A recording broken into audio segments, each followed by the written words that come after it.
Hey guys, Navinat on No Limit Hold'em here. I got the thumbs up on conceptual videos, and I had two different people ask specifically about, well, one specifically about pre-flop ranges, and one asked about suited connectors. And so, even though I've done a video about pre-flop ranges in the past, and the subject really has been kind of exhausted, I think that I'm going to be able to provide a slight twist on this and kind of come at it with my own slant or my own angle, and it is very important. So if it's something that if I can help you to conceptualize and really get your head around, then I think I can maybe help you improve your overall game and allow you to get better faster than just about any other topic. So bottom line, some hands are profitable to play.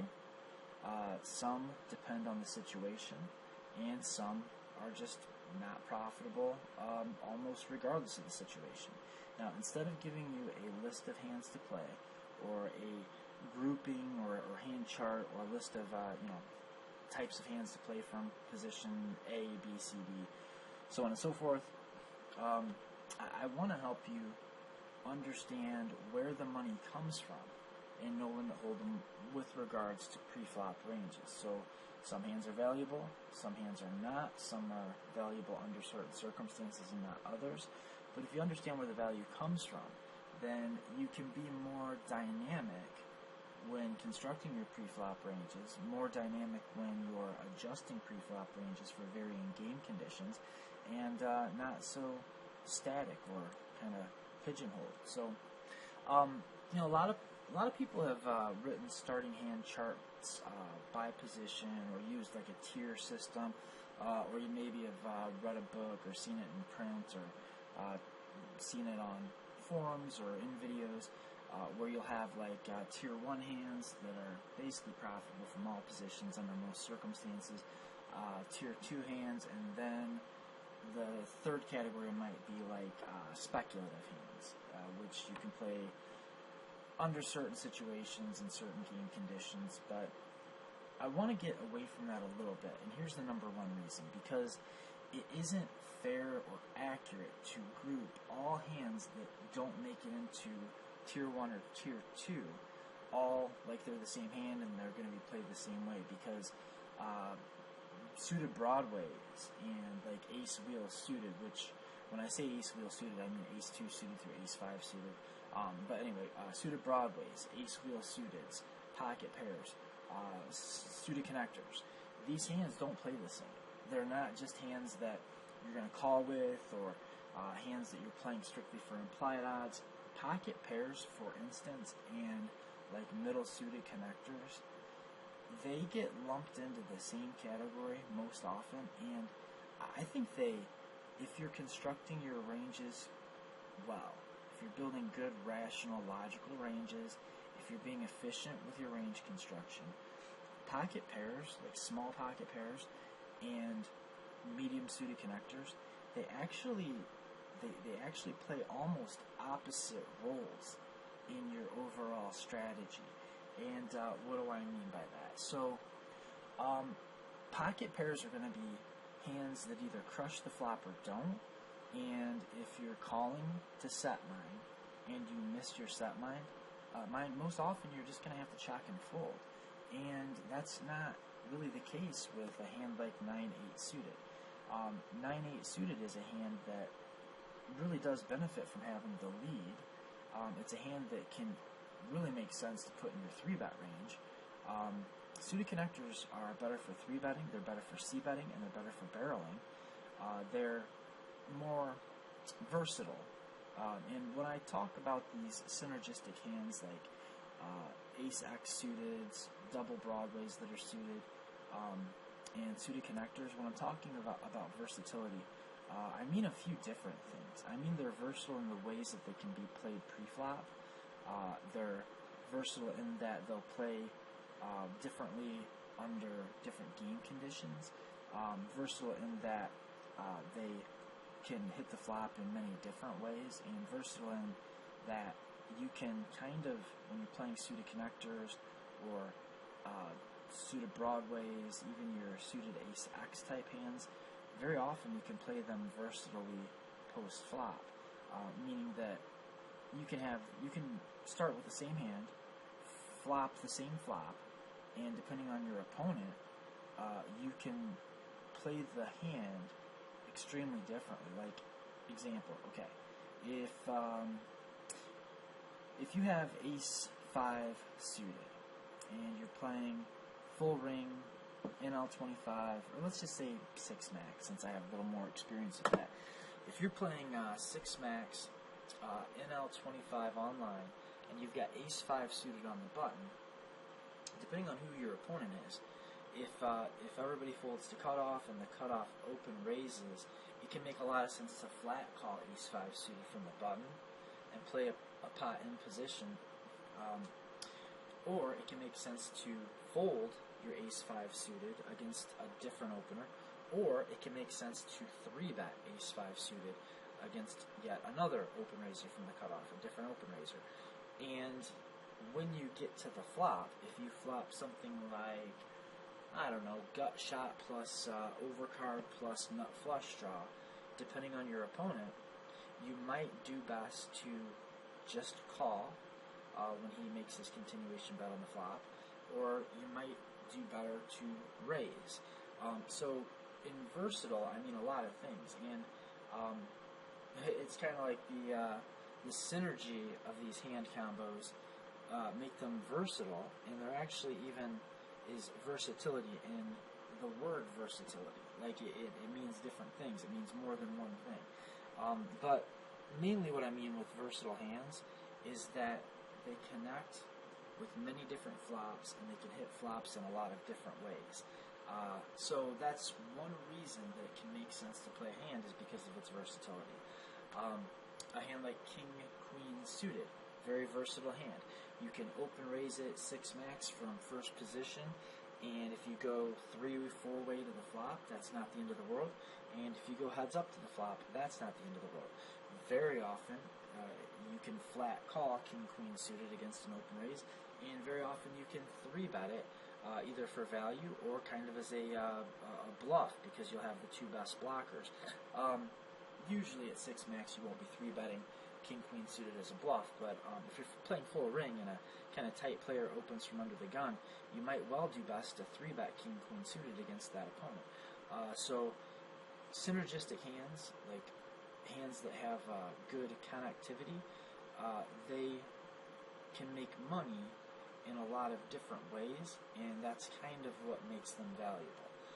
Premium hands. Now, I think what makes a hand premium is its ability to dominate hands in your opponent's range. So if you have a premium hand, I would say you could define a premium hand this way.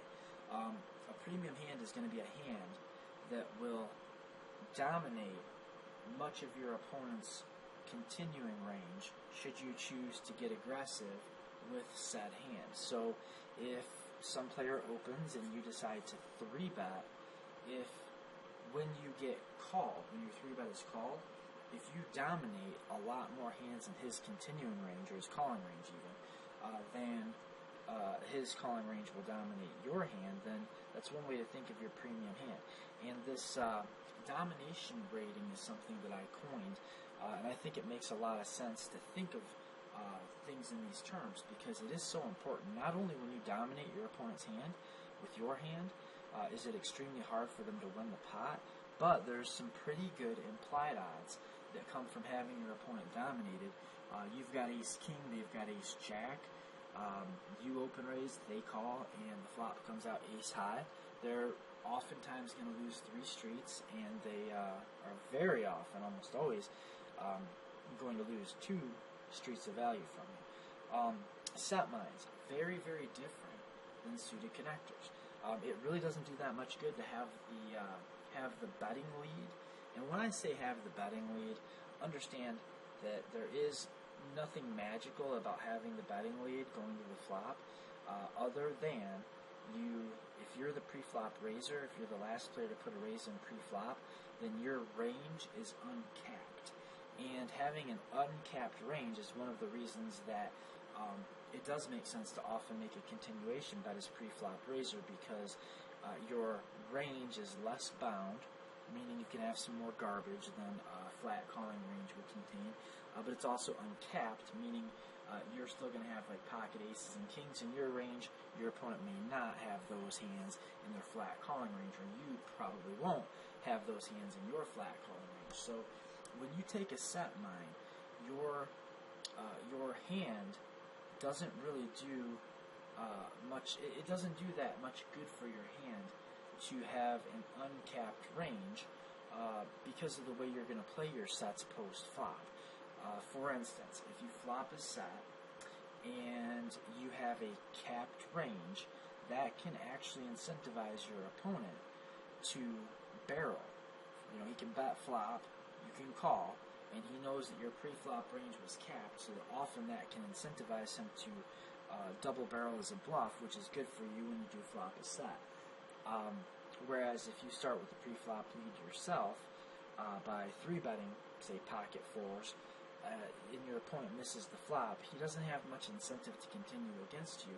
You bet, if he's missed, he's going to fold, and if you've missed, and he hasn't, it doesn't c-bet that well because it doesn't double barrel that well. You're very rarely going to improve on a pocket pair if you don't flop a set. That's not the case with suited connectors or double broadways, because suited broadways, or even your ace-x suiteds, because well, you can go to the flop with say 7-6 suited, and you can flop something like a gut shot with 3 to a flush, and you can maybe bet the flop, get called, and turn a pair.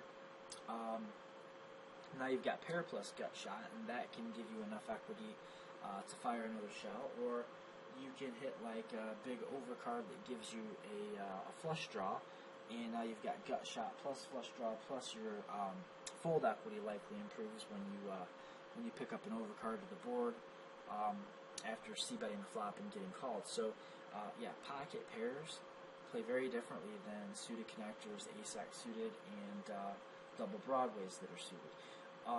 And ace-x suiteds play differently than suited broadways and suited connectors, but there's more, I would say, there's more in common with the suited broadways and the suited connectors than, say, the suited connectors and the set mines or pocket pairs. Your hands like king-queen suited are very versatile, and they play a little bit differently than your suited connectors because they kind of like to go heads up to the flop. They've got blockers that can be used to increase their pre-flop fold equity should you choose to 3-bet them. Same with like the ace-x suiteds. They're going to have good blocker value because they limit the number of pocket aces and ace-king, ace-queen combos that your opponent can have. So when you 3-bet them, it can be the case that you have better fold equity than with some of the other hands, like pocket fours, for instance. And your ace-x suiteds, especially your ace-wheel suiteds or your Broadway ace-x suiteds, like ace-10 suited, are going to have kind of that same idea where they can pick up a lot of equity on future streets after they bet the flop and get called. But your ace-x suiteds, they kind of have some similarities with the small pocket pairs once you get to short stack situations, because they both race relatively well hot and cold, depending on stack sizes and ranges and whatnot, and they both have relatively robust showdown value. In that if you have ace high, it's going to remain either the best non-pair card to the river, or it's going to become a pair by the river. With pocket pairs and your suited ace-x's at 10, 15, 20 big blind stacks, sometimes it can make a lot of sense to re-shove with them because they do have that extra showdown value that hands like queen-jack suited don't have, and that they can sometimes win the pot unimproved. And also when you're playing the hands a little bit deeper with, say, pocket sixes, sometimes you'll just have a pair of sixes and check it to showdown and win. Same thing with your ace highs. So I don't mean that set mines are one category and synergistic hands are a totally different category, and that there's no crossover and there's no bleed through. But what I wanted to kind of enunciate here was the fact that set mining and playing with suited connectors is not the same thing. it's not like you just have premium hands, tier 2 hands, and speculative hands, and that's just the end of it.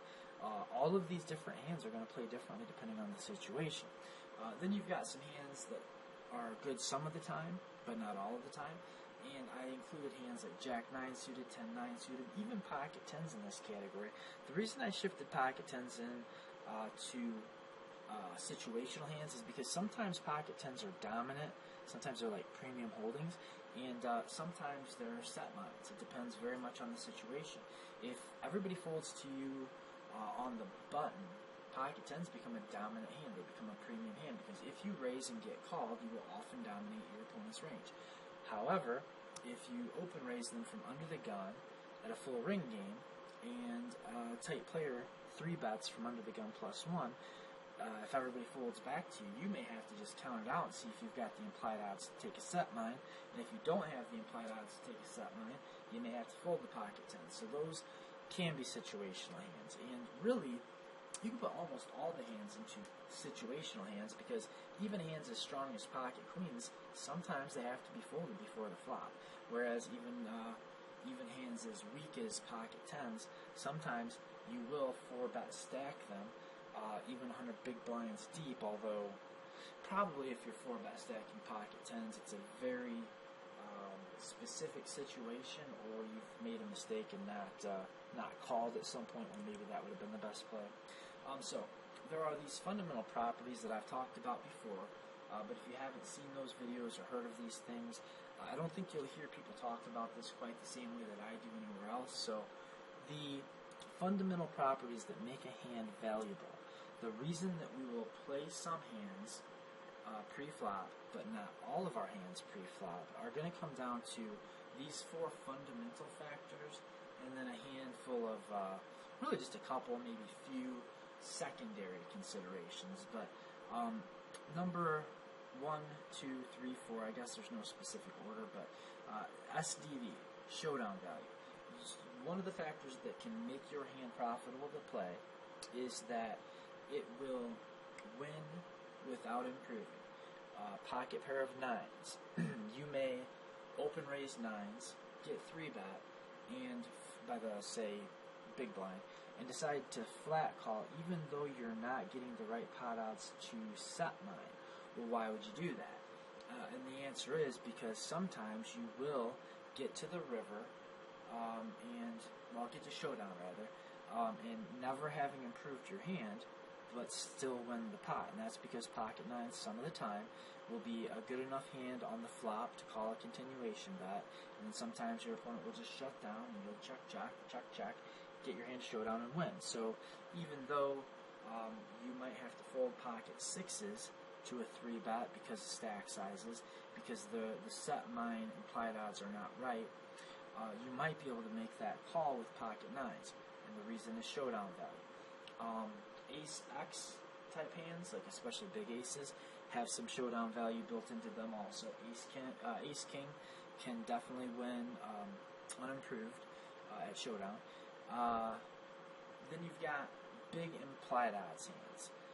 Big implied odd hands are not going to be your domination hands like pocket aces, ace king, queens, ace queen to a lesser degree, pocket jacks to a lesser degree.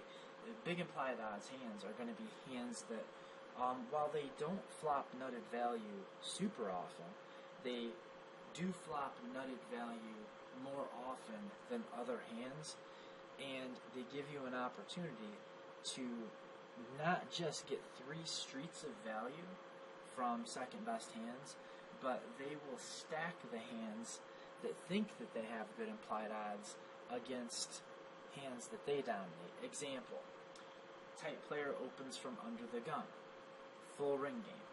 You flat call on the button with pocket 2s. It's not because you think your 2s are ahead of his range. It's because you figure that if you flop a set, your opponent's range is likely going to be strong enough that even though you're showing him by the way you play your hand that you like your hand and you're representing strength, he can make such a good second best hand that he believes he's ahead of enough of your range even enough of your range that thinks it's value betting. So like if the flop comes out king 7 deuce, and your opponent open raised pocket aces under the gun, and you flatted with pocket 2s, you can check call flop, or well, I guess if you're in position, you can call the flop. When the turn comes out, if he bets again, you can raise him, and he may very well call and then stack his hand on the river because he feels like he's beating too many of the hands in your value range and all of your bluffs. So really you can look at big implied odds hands as hands that will sometimes, and often enough percent of the time, flop so well that they're not only going to beat good second best hands, but they're going to beat the hands that beat the good second best hands. So domination we talked about already, but domination rating, you can kind of look at your domination rating as the ratio between hands in your opponent's range that you dominate and hands that dominate you in your opponent's range. So your ace kings, your pocket queens, basically your big aces and your big pairs will very often, when big pots happen, when big pots form in no limit hold'em, it is very often the case that both players think they've got the best hand. When you have pocket aces, you are very often the person who does have the best hand. Whereas when you call a raise with king jack offsuit, you're very often the person that thinks they have the best hand. So if you have a high domination rating on your hand, it means that it's very often going to win, and it has a very good possibility or very good potential of collecting multiple streets of value. The big implied odds hands are the hands that stack the dominating hands most frequently. So the big implied odd hands are mostly going to be your pocket pairs, and also hands that have pretty good implied odds are going to be suited ace-x and to a slightly lesser degree suited connectors, and suited broadways that can flop big draws or hit straights or combo draws, etc. Synergy and connectivity, again, we've kind of talked about that already. Synergy and connectivity will allow you to hit a lot of flops in a lot of different ways, and one of the nicest things about that is your ability to play the hand, not just based on how you flopped compared to your opponent's range, but play it in a way that it abuses whatever mistake propensities your opponent might have. So if he folds too much, you can get aggressive. If he pays off too many bets, then you can get kind of sticky, and when you make your hand, you can then try to value own him. So understand that all of these hands that have value, they have value because they have the potential to make it very difficult for your opponent to avoid big, costly mistakes. So our most profitable hands make it easy for us and hard for our opponent regarding making mistakes.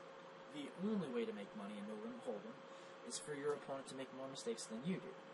And when you're playing good ranges that make sense to play, then you're going to put yourself in a situation to avoid making mistakes while inducing expensive mistakes from your opposition. So the most there is another way to make money other than going to the flop, and that is to get your opponent to relinquish their equity share pre-flop. One of the secondary considerations beyond the fundamental factors of a hand's, quote, anatomy is its blocker value. If you 3-bet like ace 2 suited or king 7 suited, oftentimes you will 3-bet those hands because they do have the suitedness, so they can flop some equity when you do happen to get called. But when you're shifting king 7 suited into your 3-bet range, most likely you're playing it predominantly for its blocker value. If you have a king in your hand, it's less likely that your opponent has pocket kings or a big king or ace king. If you have an ace in your hand, it's less likely that your opponent has a big hand. So having a blocker can improve your fold equity, and fold equity is another way, pre-flop fold equity is another way to make money in this game, other than getting your opponent or opponents to relinquish their equity pre-flop. There is no other way to make money than the ways we've discussed and will continue to discuss. So here's a question for you. If you've never thought of it this way, how important is your objective hand strength? And I'm talking about your hands. This is another term that I coined, EVR, equity versus random. Or you could just look at it like if you ran your hand against every other potential hand, what percent? If you ran your hand, whatever starting hand you're analyzing, if you ran that hand one at a time, you raced it one at a time against every hand possible in a 52-card deck, how often does your hand win? That's like your equity versus random. Or you could just look at it like your hot and cold equity against a random hand. How important is your equity versus random? And in a sense, it's not important at all. There is a sense also in which everything sort of stems from this, and it's what builds ranges in the first place. It's kind of the first cause, so to speak.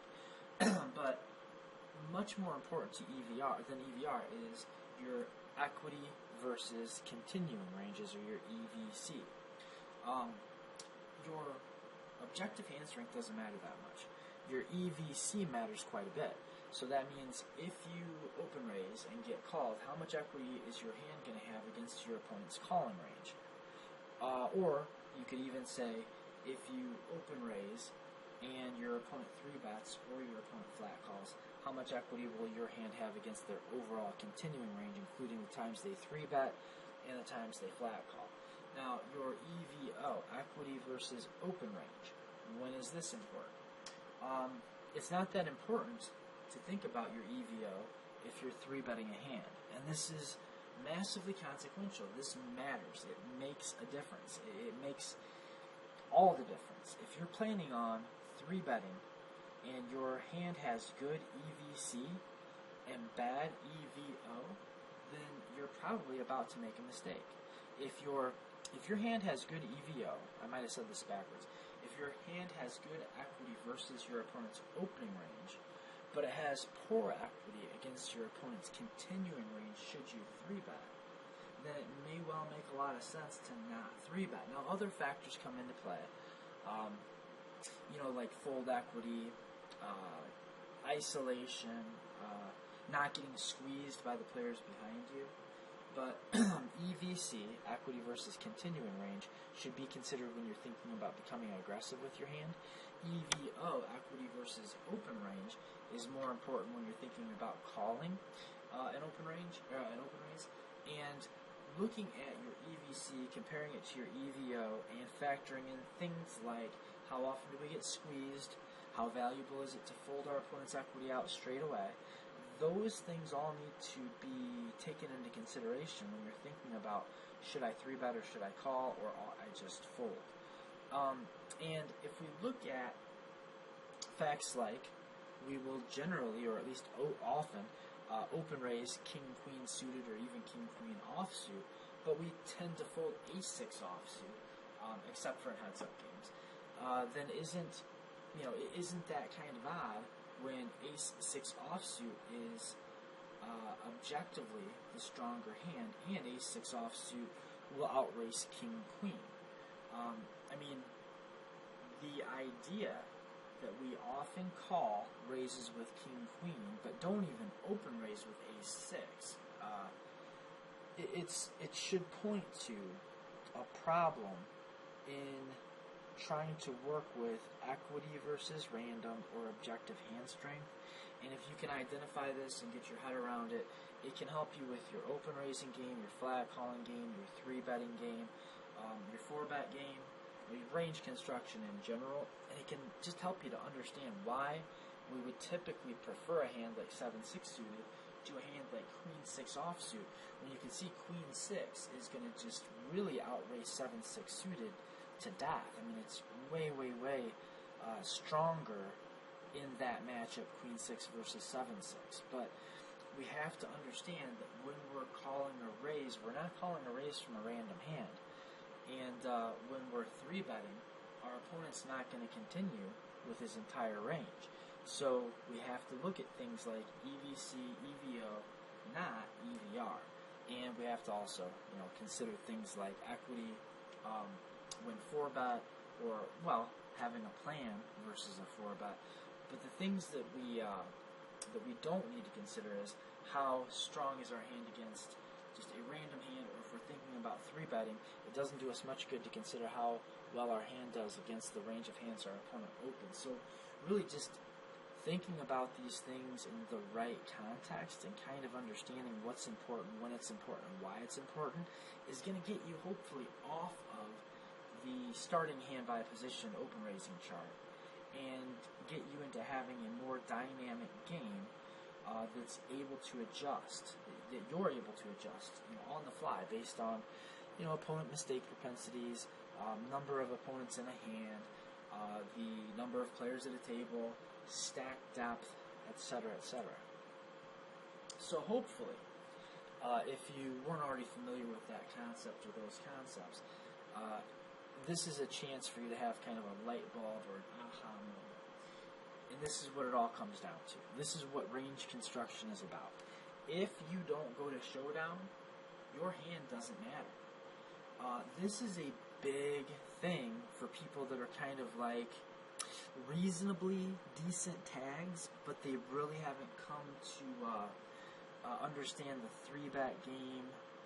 There may be like if you're like a break-even player at NL25, or if you're a winning player at NL10, but you haven't quite been able to make it up to NL25 or NL50, if you do pretty well at your local 1-2 game at the local casino, if you even can, kind of beat or break even at the 2-5 game at your local casino, but you're really not crushing the 2-5 game, and you can't make it up stakes very easily when you try your hand at a little bit higher stakes, like medium stakes online, then it could be because you haven't figured this out yet.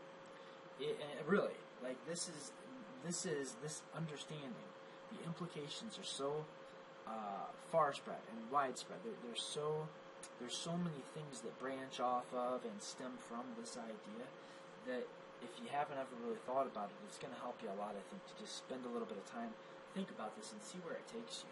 And I'm going to give you an example of a situation where this idea becomes extremely important. Let's say you satellite your way into a live tournament, and you're going to be playing for a massively enormous prize pool. Let's say that first place in this tournament is $1 million. You're still early on. Say there's, 20 tables, and it pays the top 5 players. So there's still 20 tables.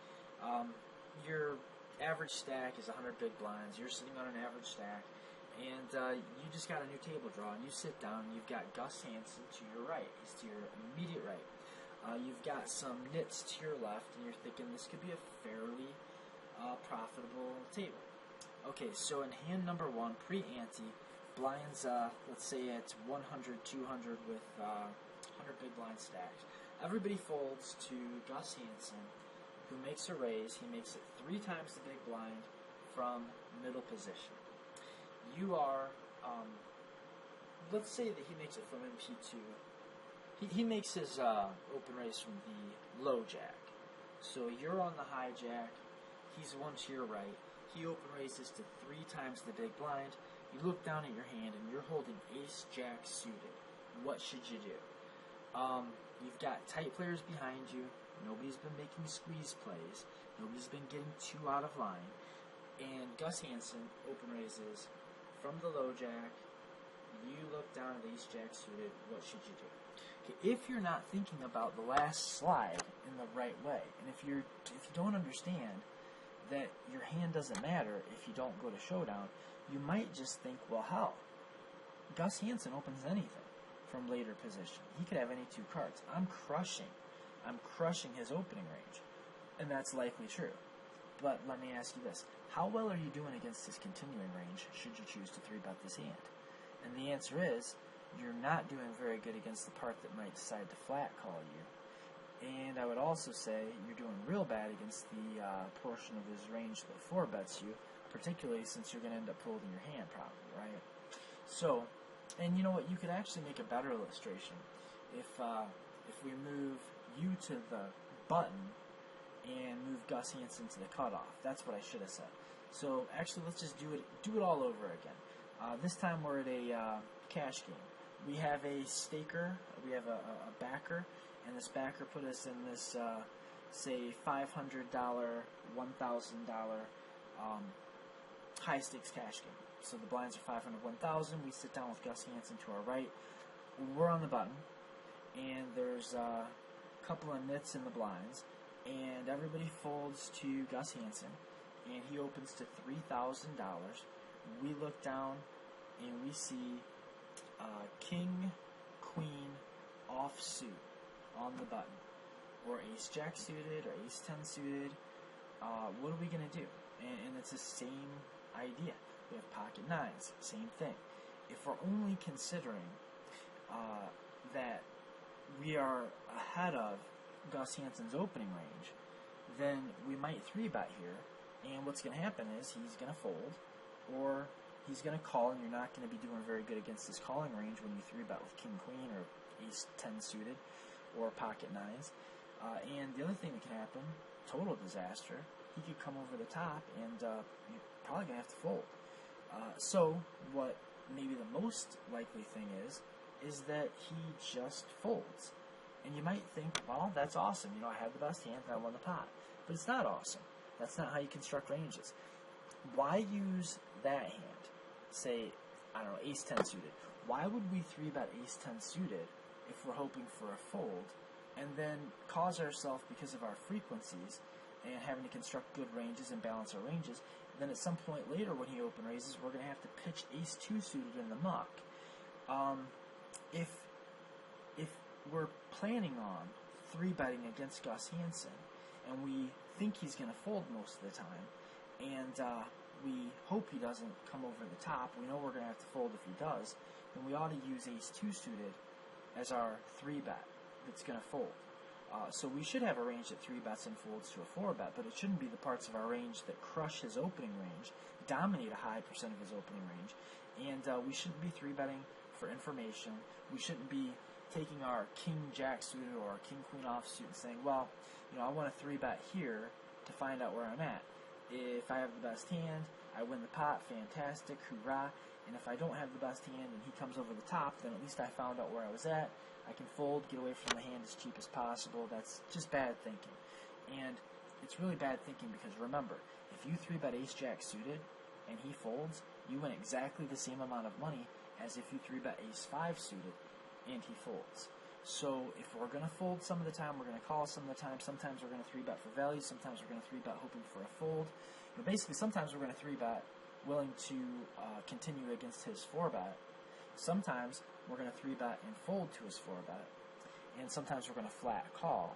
Why don't we flat call with the parts of our range that are really crushing his open range but aren't doing well against his continuing range? Why don't we 3-bet the parts of our range that are not quite strong enough to call with as a bluff and aren't good enough, obviously, then to value bet as a value raise? And why don't we take the very tip top of our range and 3-bet that for value, hoping that he calls or comes over the top? Okay, so showdown value, understanding showdown value has everything to do with understanding that your hand does not matter unless you go to showdown. Now, there are some exceptions, okay? Like, if your hand contains blockers, they can improve your fold equity. So, in that sense, it can matter that you 3-bet this hand versus that hand, even when you're hoping for a fold, even when you expect your opponent to never call, he's only going to 4-bet or fold. Hands having blockers do have a little bit better fold equity, probably especially if you expect your opponent to play 4-bet or fold versus your 3-bets. Okay. The other times your hand is going to matter, and this is, again, only when there's a showdown. Your hand is going to matter if it allows you to get to showdown and win without improving. Your hand matters if it allows you to semi-bluff large percents of the time, and it allows you to put a lot of heat on a lot of your opponent's range while still having outs to improve to beat the stronger parts of his range. And I think that's an important concept. If your hand is going to flop pretty good, like it's going to be versatile. It's going to kind of retain its equity post-flop pretty easily. If we have, like one of these king-queen suited type hands, and it's going to allow you to hit flops in ways that are going to allow you to put a lot of pressure on the mediocre and bottom of your opponent's range, and it's only going to get called by the top of your opponent range, then those hands can be really, really good to use to bluff with, and that's why suited connectors and pocket pairs are not the same. So if your hand is going to allow you to bluff catch effectively, well, that's another time when your hand actually is important. Or if your hand is going to win a high percent of pots if both of you think you have the best hand. So that gets back to domination, or having good implied odds hands, big implied odds hands. Then these things matter. But really, your hand only matters some of the time. More often, it's your range that matters. It's the percentages that you're playing. And really, the top of your range is what tends to matter the most. Your range matters more than your hand does. Your hand really only matters when there's a showdown. Your hand can matter when there's not a showdown if it's going to allow you to pick off bluffs, it's going to allow you to make floats, it's going to allow you to semi-bluff yourself, if it's going to allow you to call one street and check down, then plus if you add in the blocker effects, it's not that your hand doesn't matter at all, but really, when you're playing no limit hold'em, most of the time, you're playing one range against another range. You're just taking your ranges and smashing them into your opponent's ranges and see what happens. That's what the game really is. So the way that your ranges interact with your opponent's ranges, that's going to determine who wins and loses in the long run. Remember, your opponent cannot exploit your hand. Your opponent can only exploit your range. And remember, again, when you take the pot down without going to showdown, you don't get bonus points for having the best hand. So, this is the only place. This is an absolutely exhaustive list of where the money comes from in no limit hold'em. If you just look at these and follow them around in no particular order, fold equity, showdown value, implied odds, and post-flop equity. And that is it. That is truly it. If you think of something that is not on this list, and it ought to be, please let me know, because I'd be interested to hear it. I think that if you get your head around these concepts, it's not only going to help you to understand the game, it's going to help you to build ranges, it's going to help you to be more comfortable with volatility and variance, you're going to tilt less often, you're just going to be better at poker. Money in no limit hold'em exhaustively comes from fold equity, and that is just causing your opponent to surrender their equity stake in the pot. Showdown value, being able to get your hand to showdown, turn it over, and beat the hand that your opponent turns over. Implied odds, when both of you think you have the best hand, not being on the business end of that very often. You want to be on the winning end of, we both have the best hand. That's where implied odds come from, and that's where a lot of the money comes from in no limit hold'em. The only other thing is post-flop equity. Hands that flop good equity allow you to leverage fold equity, generate implied odds, sometimes pick up some showdown value, but your post-flop equity kind of relates to the concept of versatility, and that really relates to all of these other things. So let's take a look at these fundamental properties one more time. Now that we've looked at the only ways we can win money in no limit hold'em and where all the value comes from in no limit hold'em, let's look again at these 4 fundamental factors of no limit hold'em, and I think you'll be in a better position to understand why these are the fundamental factors. Showdown value, domination, implied odds, synergy or connectivity. And that is really where it's at. So in conclusion, ignoring minor blocker effects, any hand will have the same value when you bet and are not called. It is the frequencies that are important. It's not the actual hand that you hold most of the time. If you take that one step further, you'll be able to see it's really the top of ranges that are most important. If you 3-bet, your opponent 4-bets, and you fold, your hand doesn't matter. If you 3-bet and your opponent folds, his hand doesn't matter. The top of your range is the most important, and the top of your opponent's range is most important. The bottom of your range and the bottom of your opponent's ranges are not especially important most of the time. And if you understand basic bet theory, showdown value, and the idea, again, that your hand doesn't matter unless it goes to showdown, basic bet theory tells us the more aggressive we get, the smaller our opponent's range gets. The smaller our opponent's range gets, the stronger our opponent's range becomes. Okay, sounds straightforward and simple enough, but why? Well, because they're folding out the rest of the stuff. So, if you have a hand like Ace-5 suited, and you've got a nut flush draw with a gut shot, oftentimes you check, your opponent bets, and you raise big, like pot-sized or more than pot-sized, depending on stack sizes. That can really make a lot of sense because your opponent is likely to fold out all but the top of his range, and if you hit your draw, then you're likely going to beat even the top of your opponent's range. So when you look at it that way, you understand that when you're being aggressive, it's only the top of your range that really matters. And when your opponent is either folding or calling to your aggression, it's only the top of his range that's especially important. If you have a good, strong semi-bluffing hand, and you check, raise, flop, bomb, turn, and jam the river, it makes a hell of a lot of sense to consider not just how good your hand range is, or how good your hand is against your opponent's range at the start of the flop. If you're going to take this line, then it's important to understand how much equity your hand has against the top of your opponent's range, because he's going to fold everything else out. So in a situation like that, it can make a lot of sense to have a draw to the nuts. Like, it's more important if you had to take the following line. If you simply must check, raise, flop, pot the turn, and overbet jam the river for two times the size of the pot, you are far and away better off to do that with the nut flush draw than with top pair top kicker. Why? Because if you take top pair top kicker and you check raise the flop with it, your opponent's going to fold most of the stuff that top pair top kicker beats. He's going to be left in there with stuff that either has great equity against top pair top kicker or outright beats it.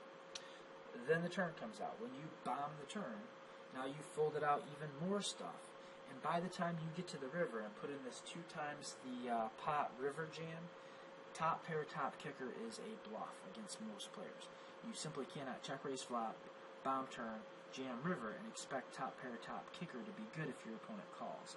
And that's why, well, that's what I mean by understanding that it's usually the top of your opponent's range that's actually important. If you enjoyed this video, hit the like button. I'll do more. Send me any, put in the comments or send to my email anything that you're interested in hearing about, and I'll try to get to it soon. I hope you enjoyed the video. Until next time, Navanad, over and out.